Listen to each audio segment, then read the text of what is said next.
Żewġ persuni ttieħdu l-isptar wara ħabta f'ħal Farruġ.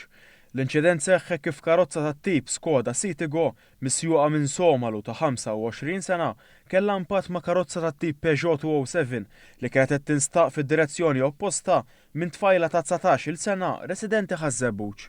Fuq il-post issejħu żewġ ambulanzi b'tim mediku li ħadu lill-vittmi l-isptar mater dejja l-kura. Il-kondizzjoni tagħhom għadha mhijiex magħrufa.